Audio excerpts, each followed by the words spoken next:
Ang tanong po sa akin ni Father Tolix ng ating liturgies ay kung kailangan mo ng stand para nakakabinos.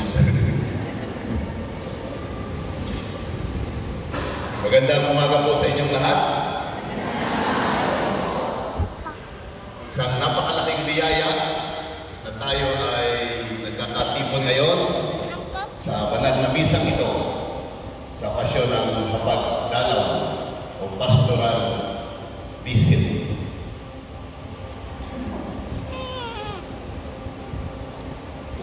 Alin ang mas pinipili ninyo?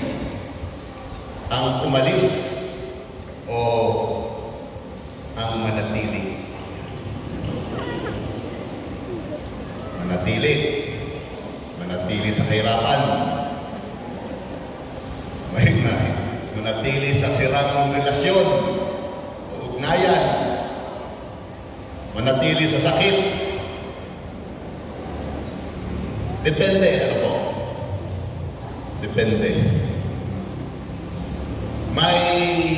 Nung po ako'y paris sa cathedral sa Zamboanga City, ay mayroon akong youth leader, actually youth coordinator, na ako'y nagtataka na lamang ay ang bilis umalis, magpalit ng trabaho, magpalipat-lipat. Sabi ko ay, ha? Umalis ka na naman sa trabaho mo? Ay boring, Father. Ang hirap kumuha ng trabaho. Siya ay paalis-alis sa trabaho. Palipat-lipat. Ay nahanap nga niya ang meaning. Yan daw ay mga kabataan ngayon, sabi niya. Naghahanap ng meaning, ng value. Kaya nga, depende po. Pero mahirap. Mayroong nahihirapang umalis.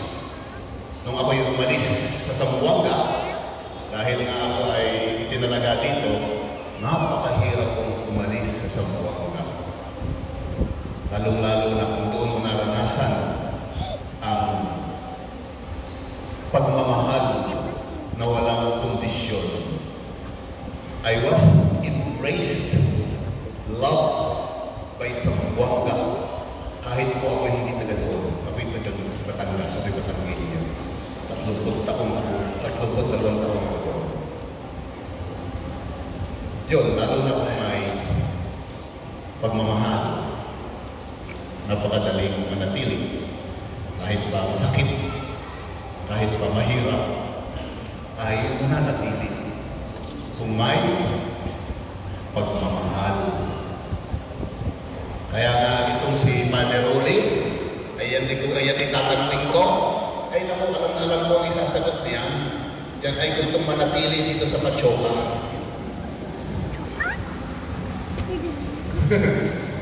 Dahil sa pagmamahal ninyo. Ba?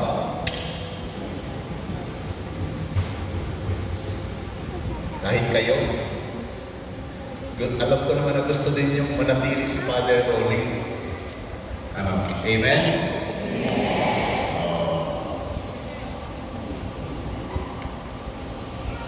Sa ating Ebanghelyo, ang sabi ng Panginoong Jesus,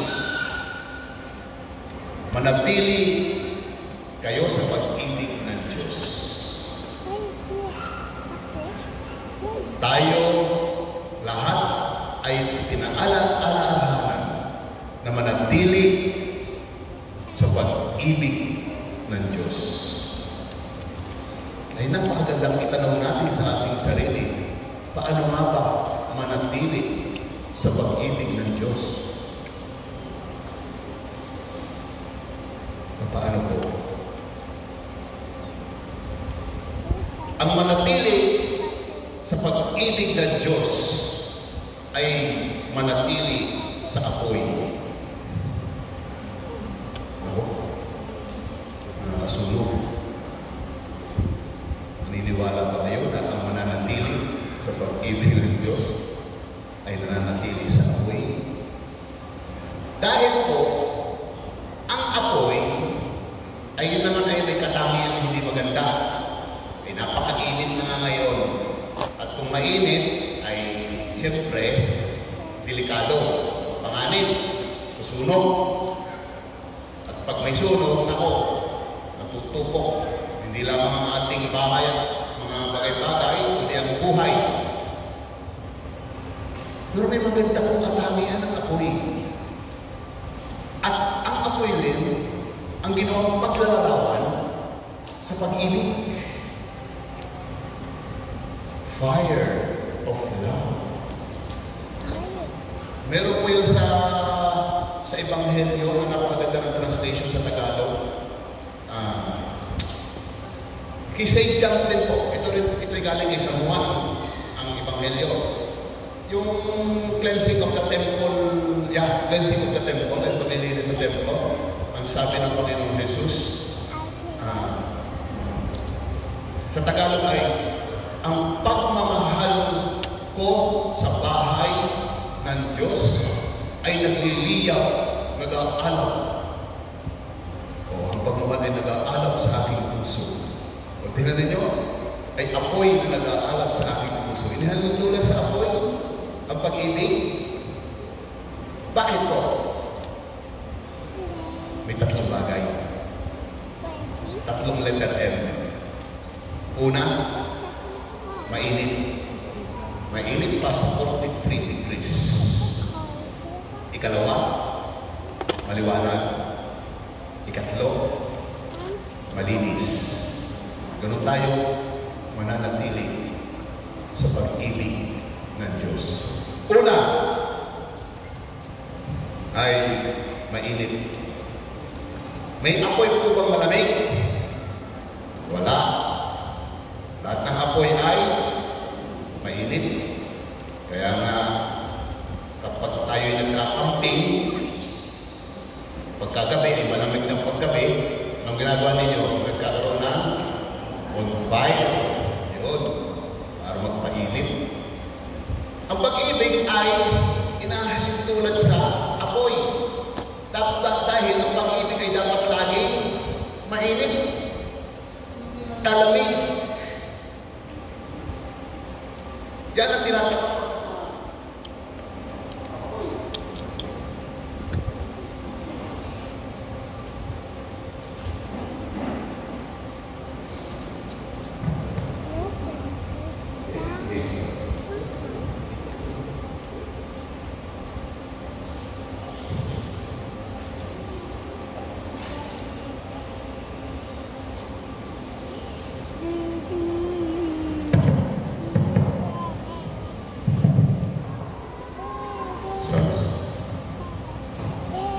Mainit nga. Kapag itong microphone ay malamig, hindi po ito magkakaroon ng sound. Kaya kailangan ito ng init. Hindi po ang init ng pagmamahal, ng pag-ibig. Hindi natin mararamdaman kung mahal ba tayo o hindi, kung napakalamig. Hindi ba sinasabi natin ay nanlamig sa paglilingkod, nanlamig sa relasyon, sa ugnayan, o naglamig sa pagtatrabaho. Kaya mananatili tayo sa pag-ibig ng Diyos kung mananatiling mainit ang ating pagmamahal. Ano ba yung nagpapainit sa ating pagmamahal? Yun po ang ikalawang letter M, maliwanag. May apoy ba na madilim? Wala. Ganun din po ang pag-ibig. Ang pag-ibig ay kailangan ng liwanag. Ang pag-ibig na walang liwanag. Kapag ang pag-ibig ay walang liwanag, ikaw ay maliligaw dahil hindi mo alam kung saan ka pupunta. Ang liwanag naman na walang pag-ibig, na po yun ay nakakatakot. Dahil kahit maliwanag, ay walang init nga, walang pag-ibig, ay kung ikaw ay nanlalamig, hindi ka makakalakad. Kahit pa napakaliwanag kung saan ka pupunta, ito ang dapat kong gawin bilang ENHC, ito ang dapat kong gawin, LWEC, ito ang dapat kong gawin, ay wala namang, ay hindi napakaliwanag, ay wala naman ang init ng pag-ibig. Wala rin. Subalit, ang kapaligtan ng puro ay kailangan din. Kailangan ang pag-ibig ng liwanag. Kaya nga lagi yung sinasabi, ay di siya, kailangan namin ng paghuhukom, kulang ang formation. Kulang natin ako, gusto natin ng liwanag. Kulang ang formation, orientation, seminar, para mahubog, para hindi po manlamig, di siya. Para mapanatili yung init, kailangan na liwanag. Napakaraming liwanag na ating matatanggap, lalo na pag natanggap natin ang liwanag ng banal na Espiritu. Ano ba yung mga liwanag na ibinibigay sa atin ng banal na Espiritu? Una, karunungan. Anong ikalawa? Pag-unawa. Karunungan, no? Kailangan ng kaalaman. Dahil hindi ka magiging marunong, wala kang alam. Ang kaalaman din ay useless yun kung walang pag-unawa. Ang pag-unawa rin ay kailangan ng pagpapayo. Ay kung may pagpapayo naman, dapat ay may kabanalan. Ang kabanalan naman ay kailangan ng katatagan. At ang katatagan ay kailangan ng takot sa Diyos.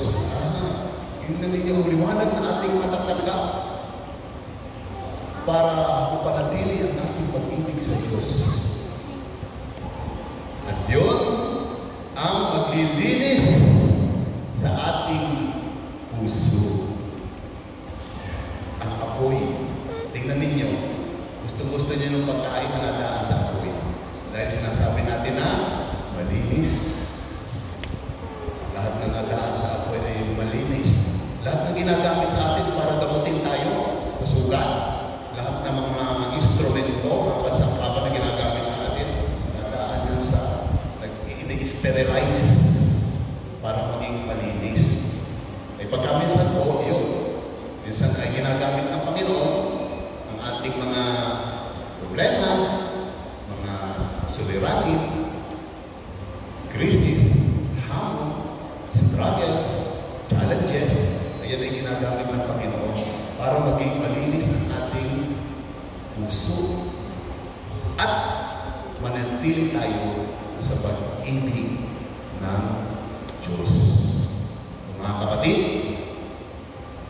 itong napakalaking biyaya na tayo ay kinalap ng Panginoon para sa pagdalaw na ito, sa pagdiriwang natin ng ika-6 na linggo ng muling pagkabuhay. Napakaganda ang paanyaya sa atin ng Ebanghelyo na manatili sa pag-ibig ng Diyos. Ang pag-ibig ng Diyos parang isang apoy. Apoy na tayo'y mananatili kung patuloy tayong magiging mainit sa pag-ibig. Makakatanggap ng liwanag ng banal na Espiritu para linisin ang ating puso at lumalim ang ating pananampalataya at lumawak ang ating paglilingkod, lalo-lalo na sa mga nangangailangan. Amen. Magsitayo po lahat. Bahayag natin ang ating pananampalataya. Sumasampalataya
Kailan tayo hindi pinababayaan ng mabuting pastor na si Jesus ang kanyang katawan.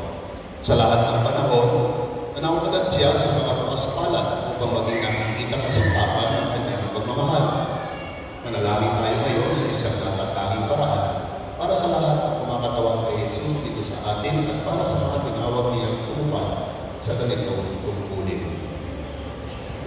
Para sa buong simbahan, naway magkaroon siya ng maraming mabubuting para at mga relihiyosong makakatan niya sa mga tao sa pamamagitan ng kanilang mabuting halimbawa at paggabay sa kanila sa kapanalan.